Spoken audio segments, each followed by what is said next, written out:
Prison was never meant for boys like Jamal, but it was filled with them, faces young and black, Latino, and poor, each one branded guilty long before they ever saw a courtroom, their eyes hollow from years of sentences that sounded more like death wishes than justice. The gates clanged shut behind him and Jamal felt the stares of hardened men sizing him up, some curious, some predatory, some simply broken. The guards treated him no differently than the rest, barking orders, shoving him into line, stripping him of name and identity until he was only a number.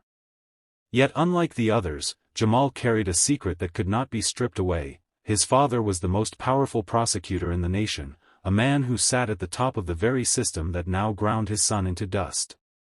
Word spread quickly in prison, whispered from cell to cell, until men approached him with eyes wide, saying, "Yo, you really the Attorney General's kid?" Some laughed, some warned him that being connected to power made him a bigger target, because gangs and guards alike loved to test bloodlines.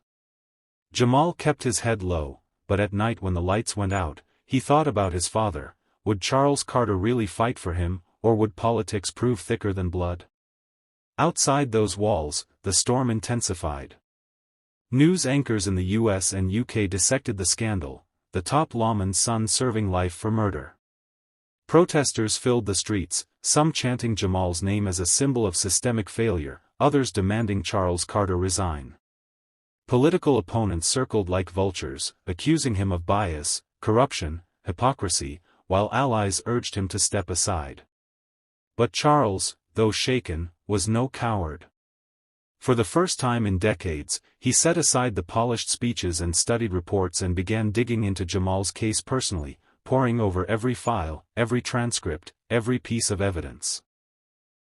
And what he found chilled him. The timeline was inconsistent, the star witness had changed his story 3 times, and the detective leading the case had a history of misconduct buried in sealed internal affairs documents.